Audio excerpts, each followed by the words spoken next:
حجاج بن یوسف طائف میں پیدا ہوا، وہیں اس کی پرورش بھی ہوئی۔ حجاج بن یوسف طائف کے مشہور قبیلہ بنو ثقیف سے تعلق رکھتا تھا۔ ابتدائی تعلیم و تربیت اس نے اپنے باپ سے حاصل کی۔ حجاج بچپن سے ہی اپنے ہم جماعتوں پر حکومت کرنے کا عادی تھا۔ تعلیم سے فارغ ہو کر اس نے اپنے باپ کے ساتھ ہی تدریس کا پیشہ اختیار کیا، لیکن وہ اس پیشے پر قطعی مطمئن نہ تھا اور کسی نہ کسی طرح حکمران بننے کے خواب دیکھتا رہتا تھا۔ بالآخر وہ طائف چھوڑ کر دمشق پہنچا اور کسی نہ کسی طرح عبد الملک بن مروان کے وزیر کی ملازمت حاصل کرنے میں کامیاب ہو گیا۔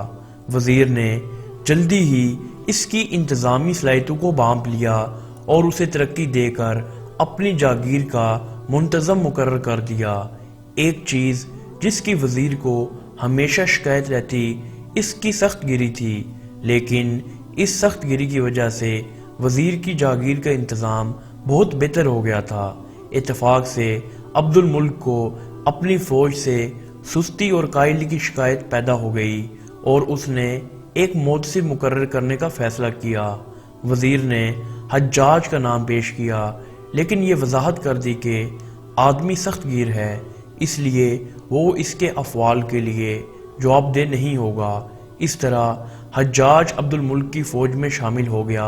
اس حیثیت سے اس نے عبد الملک کی خوب خدمت کی اور اموی فوج اس سے دہشت کھانے لگی، یہاں تک کہ خود وزیر کا دستہ بھی اس کی سخت گیری کا شکار ہوا، حالانکہ وہ خود کئی سال انہی میں شامل رہا۔ عبد الملک نے جب عراق پر حملہ کیا تو مصعب بن زبیر کے خلاف اس کے سخت اقدامات نے عبد الملک کو قائل کر دیا کہ حجاج اس کے کہنے پر کوئی بھی اقدام کر سکتا ہے اور اس کے لیے اخلاق و مذہبی حدود عبور کرنا کوئی مشکل نہیں۔ عبداللہ بن زبیر اس وقت مکہ میں پناہ گزین تھے اور عبد الملک کو ان کی حکومت ختم کرنے کے لیے کسی ایسے شخص کی تلاش تھی جو عبداللہ بن زبیر کا خاتمہ کر سکے۔ چنانچہ حجاج کو اس مہم کا انچارج بنایا گیا۔ اس نے مکہ کی ناکہ بندی کر کے غذائی بحران پیدا کر دیا اور سنگ باری کی۔ جب شامی خانہ کعبہ کی حرمت اور عبداللہ بن زبیر کی اخلاقی اپیلوں کی وجہ سے ہچکچاتے تو حجاج خود سنگ باری کرتا تھا۔ اس مہم میں اس نے انتہائی سفاکی کا مظاہرہ کر کے عبداللہ بن زبیر کو شہید کر ڈالا اور ان کی لاش کو کئی روز تک پھانسی پر لٹکائے رکھا۔ اس کا نتیجہ یہ نکلا کہ اسے حجاز کا گورنر کر دیا گیا۔ حجاج بن یوسف کو گورنر حجاز اس لیے بنایا گیا تھا کہ وہ اموی اقتدار کو اس مقدس سرزمین میں مستحکم کر ڈالے۔ چنانچہ کچھ دیر تک مکہ میں مقیم رہا۔ اس نے ہر اس شخص کو قتل کر ڈالا جس سے اموی اقتدار کے خلاف زبان کھولنے کی توقع کی جا سکتی تھی۔ اس کے مظالم نے عوام کے حوصلے پست کر دیے اور وہ اموی غلامی پر رضامند ہو گئے۔ مکہ کے بعد مدینہ کی باری آئی۔ حجاج وہاں پہنچا تو صحابہ زادوں اور تابعین کی ایک کثیر تعداد موجود تھی۔ اس نے اہل مدینہ کو جمع کر کے ایک زوردار تقریر کی اور انہیں عبد الملک کی بیعت کرنے پر آمادہ کرنا چاہا، تاہم اہل مدینہ خاموش بیٹھے رہے اور کسی نے مخالفت بھی نہ کی، لیکن بیعت بھی کسی نے نہ کی۔ حجاج نے انہیں 3 دن کی مہلت دے کر رخصت کر دیا، لیکن ساتھ ہی قتل و غارت شروع کر دی۔ لوگ اس کے ستم کے واقعات سن چکے تھے، اس لیے انہوں نے عبد الملک کی بیعت کر لی۔ حجاج نے معززین کی ایک فہرست تیار کر ڈالی اور ان سب کو یکے بعد دیگرے طلب کر کے بیعت لی۔ جس نے اموی حکومت پر تنقید کی اس کی گردن اڑا دی۔ 2 ماہ تک اس کی بربریت کے بھرپور مظاہرے ہوتے رہے۔ بالآخر اس مقدس بستی کے باشندوں سے قیامت ٹل گئی اور حجاج کا تبادلہ عراق کر دیا گیا۔ حجاج بصرہ پہنچا اور وہاں کے لوگوں کو مرعوب کرنے کے لیے بھی ایک زبردست تقریر کی اور فوج کی تنخواہوں میں کمی کر ڈالی۔ عبداللہ بن جارود ایک سردار نے اس حکم کے خلاف اپیل کی تو اس نے اسے جاڑ دیا۔ اس پر فوج میں بغاوت ہو گئی اور فوجیوں نے حجاج کے خیموں کو گھیر لیا، لیکن حجاج نے رشوت دے کر بہت سے لوگوں کو ساتھ ملا لیا۔ اس طرح بغاوت ناکام ہو گئی اور اس کے قائد قتل کر ڈالے گئے۔ اہل عراق اس بغاوت کی ناکامی سے بہت مرعوب ہوئے۔ حجاج نے حضرت انس بن مالک کی شان میں بھی گستاخی کی اور ان کے لڑکے کو قتل کروا دیا۔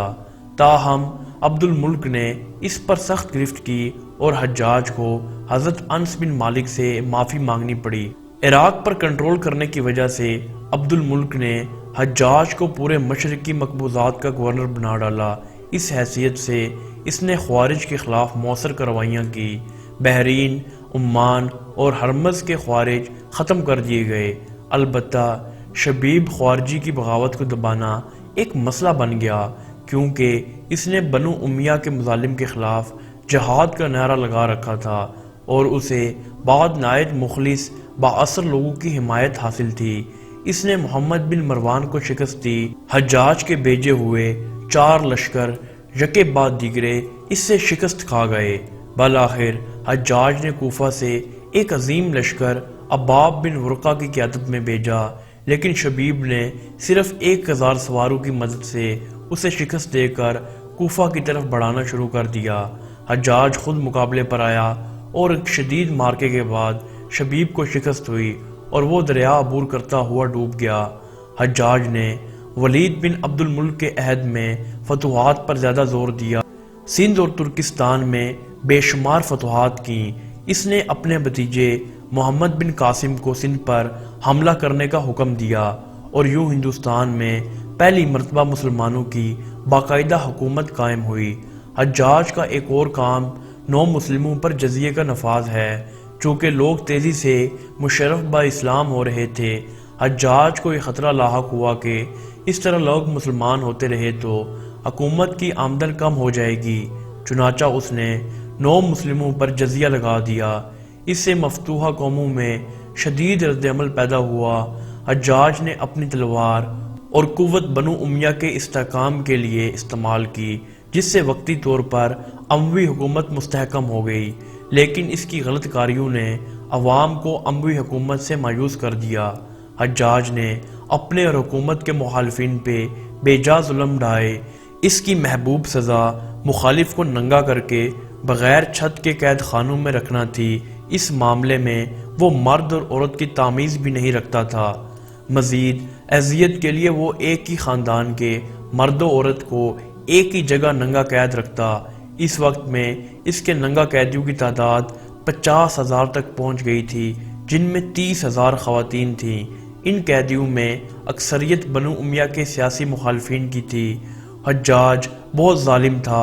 اس نے اپنی زندگی میں ایک خونخوار درندے کا روپ دھار رکھا تھا۔ ایک طرف موسیٰ بن نصیر اور محمد بن قاسم کفار کی گردنیں اڑا رہے تھے اور دوسری طرف وہ خود اللہ کے بندوں، اولیاء اور علماء کے خون سے ہولی کھیل رہا تھا۔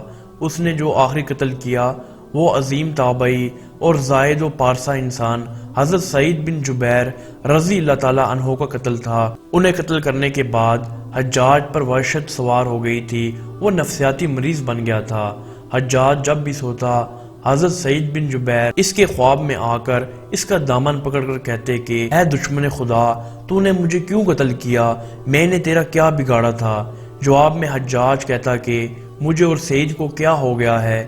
اس کے ساتھ حجاج کو وہ بیماری لگ گئی۔ اس میں سخت سردی کلیجے سے اٹھ کر سارے جسم پر چھا جاتی تھی۔ وہ کانپتا تھا۔ آگ سے بری انگیٹھیاں اس کے پاس لائی جاتی تھی اور اس قدر قریب رکھ دی جاتی تھی کہ اس کی کھال جل جاتی تھی، مگر اسے احساس نہیں ہوتا تھا۔ حکیموں کو دکھانے پر انہوں نے بتایا کہ پیٹ میں سرطان ہے۔ ایک طبیب نے گوشت کا ٹکڑا لیا اور اسے دھاگے کے ساتھ باندھ کر حجاج کے حلق میں اتار دیا۔ تھوڑی دیر بعد دھاگے کو کھینچا تو اس گوشت کے ٹکڑے کے ساتھ بہت عجیب نسل کے کیڑے چمٹے ہوئے تھے اور اتنی بدبو تھی جو پورے 1 مربع میل کے فاصلے پر پھیل گئی۔ درباری اٹھ کر بھاگ گئے۔ حکیم بھی بھاگنے لگا۔ حجاج بولا تو کدھر جاتا ہے؟ علاج تو کر۔ حکیم بولا تیری بیماری زمینی نہیں آسمانی ہے۔ اللہ سے پناہ مانگ حجاج۔ جب تمام تدبیروں سے مایوس ہو گیا تو اس نے حضرت حسن بصری رحمۃ اللہ علیہ کو بلوایا اور ان سے دعا کی درخواست کی۔ وہ حجاج کی حالت دیکھ کر رو پڑے اور فرمانے لگے میں نے تجھے منع کیا تھا کہ نیک بندوں کے ساتھ چھیڑ چھاڑ نہ کرنا، ان پر ظلم نہ کرنا، مگر تو باز نہ آیا۔ آج حجاج عبرت کا سبب بنا ہوا تھا۔ وہ اندر باہر سے جل رہا تھا، وہ اندر سے ٹوٹ پھوٹ چکا تھا۔ حضرت سعید بن جبیر کی وفات کے 40 دن بعد ہی حجاج کی بھی موت ہو گئی۔ اللہ ظالم کی رسی دراز ضرور کرتا ہے، لیکن جب ظالم سے حساب لیتا ہے تو فرشتے بھی خشیت الہی سے کانپتے ہیں، عرش ہل جاتا ہے۔ اللہ ظالموں کے ظلم سے ہم سب کو محفوظ رکھے، آمین۔